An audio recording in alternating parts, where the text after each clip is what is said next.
Pues fíjate que yo me conformaba, yo lo que quería era salir en la tele, ¿no? Era como nunca pensé llegar a ser ni siquiera un estelar porque yo decía, no, pues llegar a donde llegó mi mamá va a ser imposible. O sea, no te emociones, ¿no? Pero con que me dejen trabajar, con que pueda ser parte de un programa.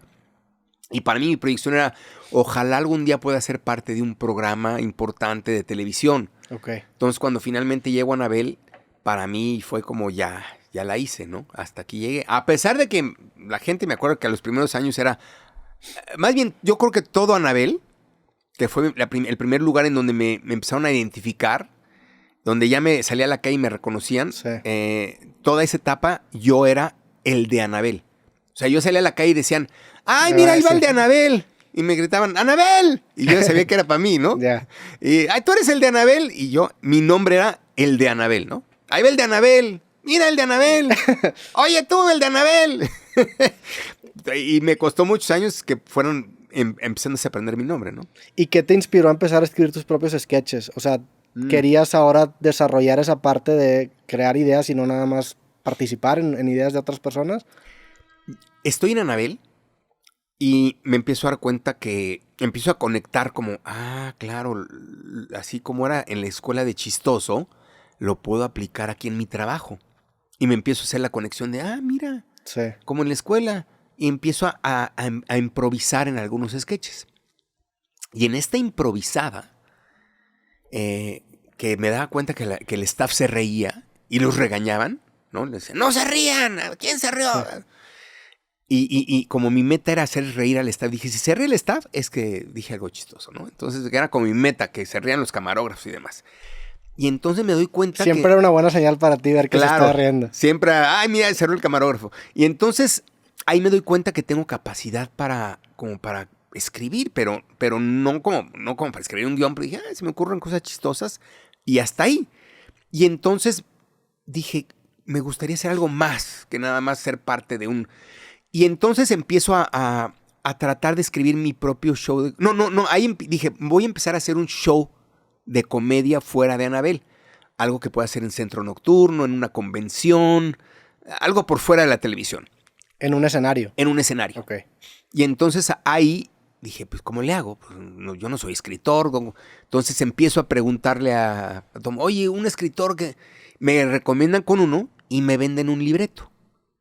Y me acuerdo hasta del precio, 3,500 pesos. Costaba el libreto. Costaba el libreto en ese entonces. ¿Qué? Y ese libreto, o sea, era ahí dentro del mundo de Televisa, ya tenían un proveedor de libretos o como... No, era como más como de centro nocturno, o sea, no era dentro de Televisa, sino más bien preguntándole a mis amigos de centro, oye, ¿tú qué has hecho centro nocturno?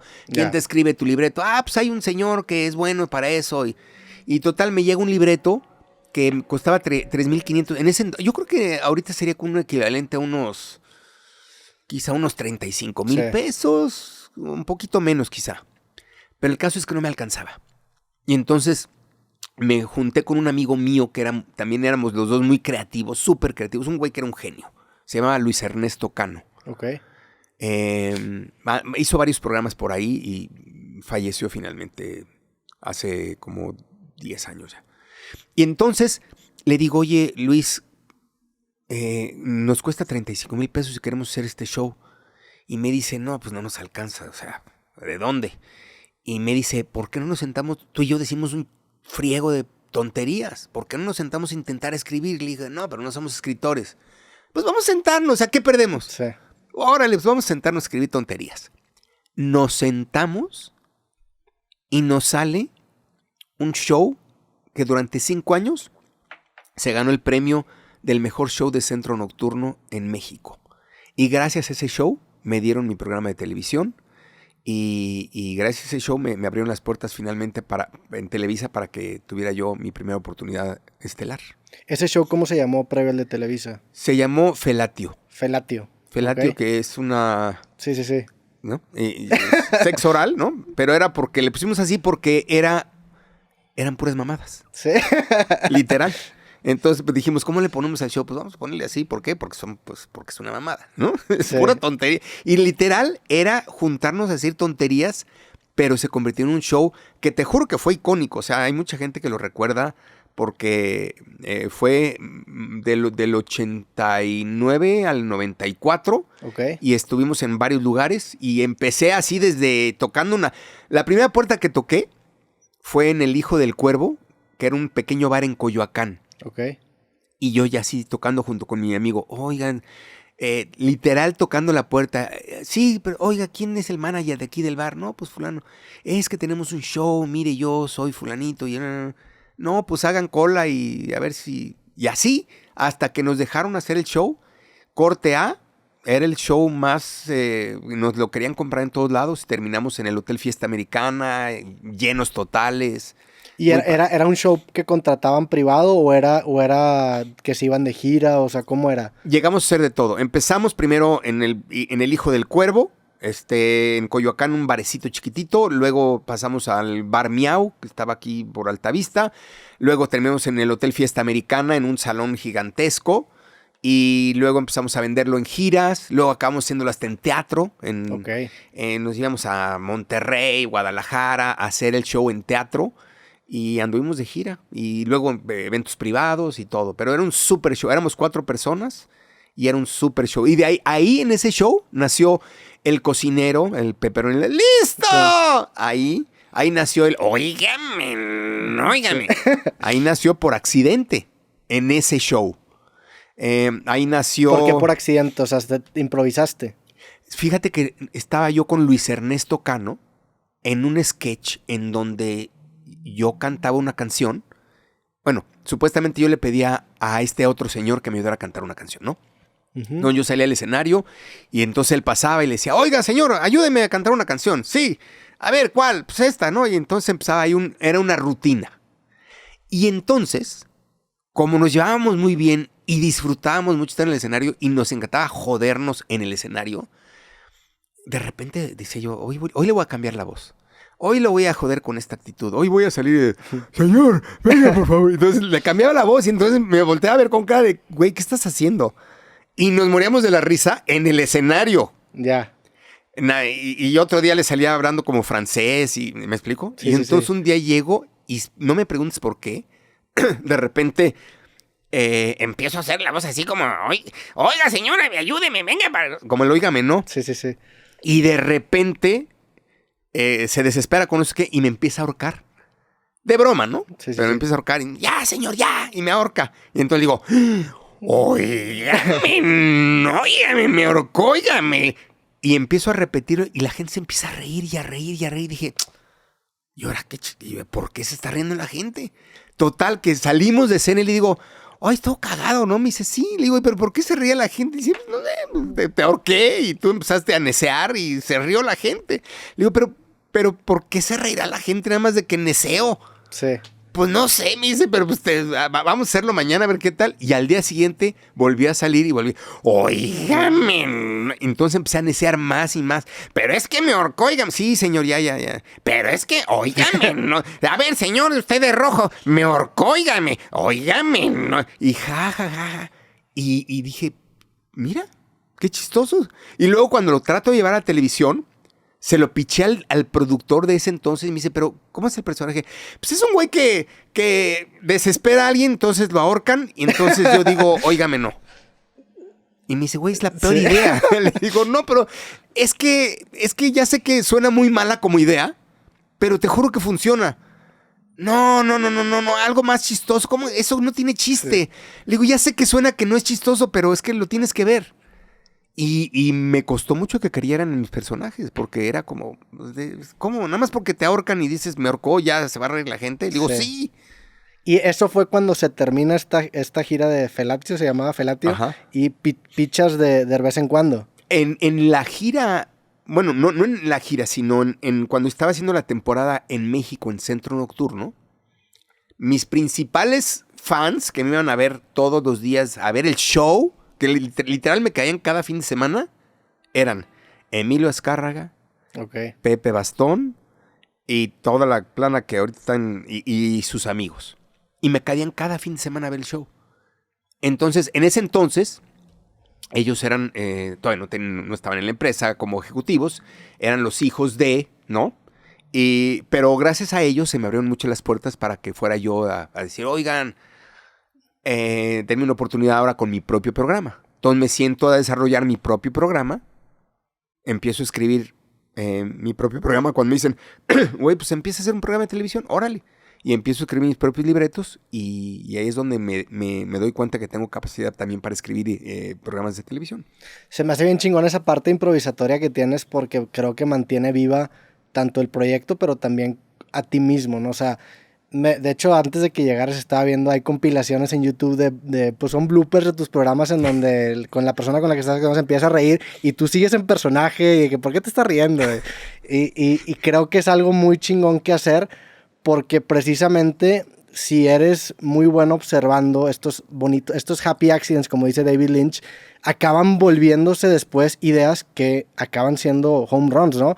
O sea, y eso lo ves desde en el punto de vista de la comedia, es el permitirte improvisar y de repente darte cuenta de que algo está funcionando y tomarlo, pero también es como una ley natural, ¿no? O sea, si nos vamos a la evolución de las especies, la manera en la que el ser humano se creó y las especies se crean es por mutaciones genéticas aleatorias que de repente la naturaleza dice, oye, mira, esto te funciona para sobrevivir y te da muchas más probabilidades de tener éxito en la vida y sobrevivir a esta tormenta, entonces vamos a premiarlo y te vamos a dejar que tú mismo propagues ese gen que fue una alteración aleatoria y hoy en día por eso tenemos 2 brazos, uñas, pelo y todas estas cosas realmente surgen de un proceso espontáneo que de repente la naturaleza se da cuenta que oye, eso funciona. Sí. El hecho de que tengas manos y ojos te tira un paro, ¿no? Totalmente. Sí, y eso pasa con tu proceso.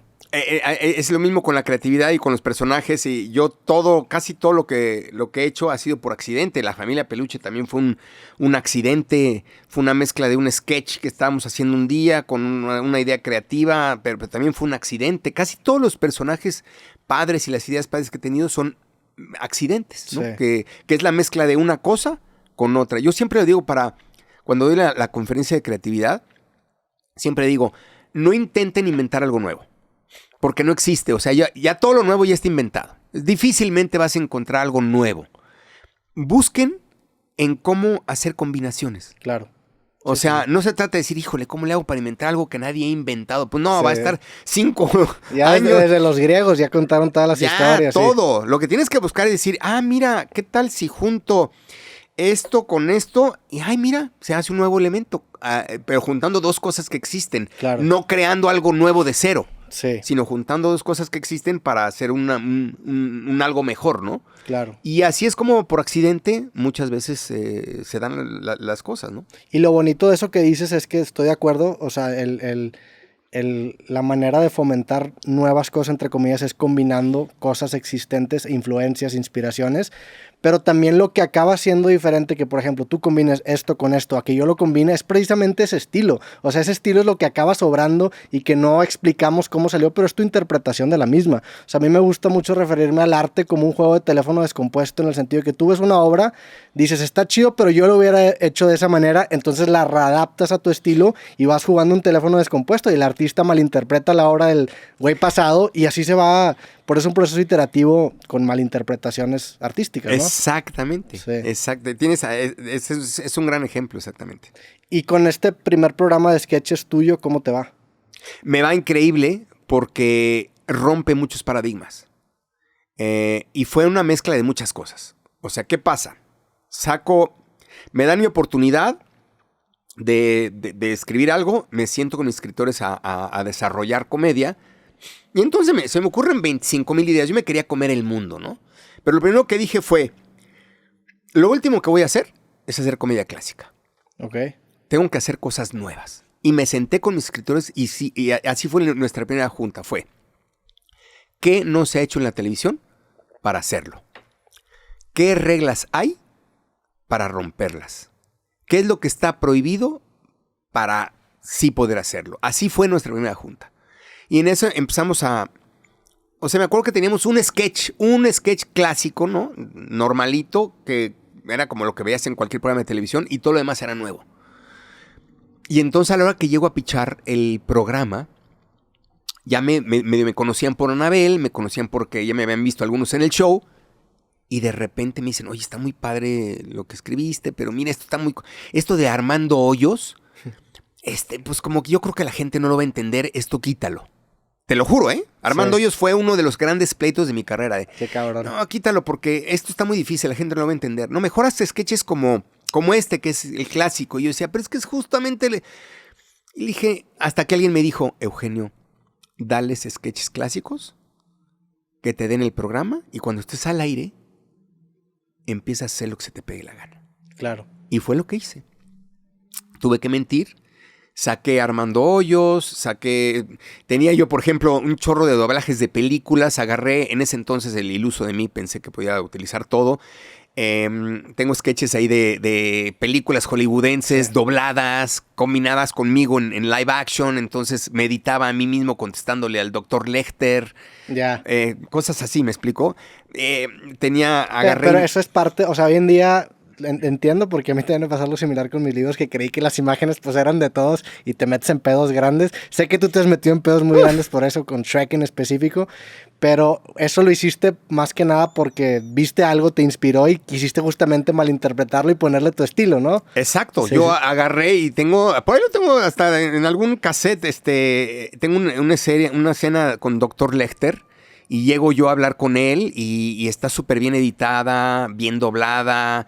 Y te estoy hablando de que eso lo hice en el 94. Luego agarré toda clase de películas mexicanas, gringas, y las doblaba con textos que no tenían nada que ver con lo que estabas viendo.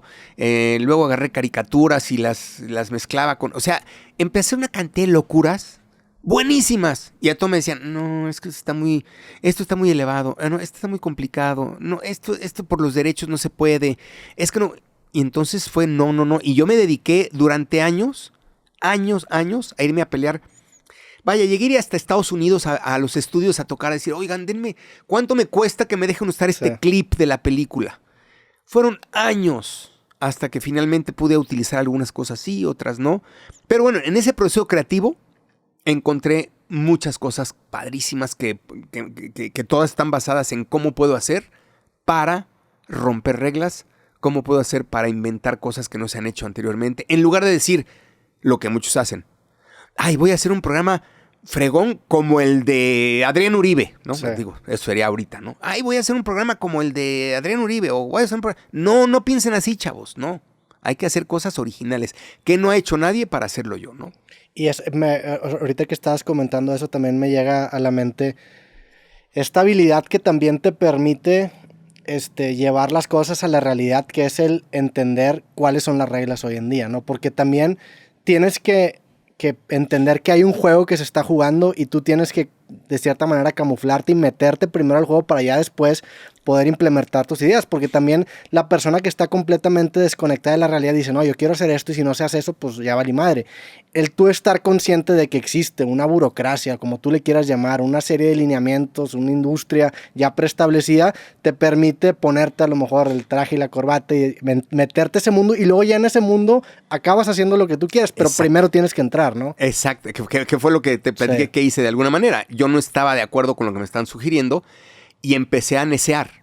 Y empecé a pelear, no, pero es que yo lo que quiero hacer es esto, y si no, hasta que alguien me dijo, no, espérate, no te pelees, asegura la chamba, diles que sí a todo, dales gusto, guarda tus sketches que están más complicados para después, y así lo hice. Y así fui poco a poquito diciéndoles, a ver, ¿qué quieres esto? Ahora ahí está.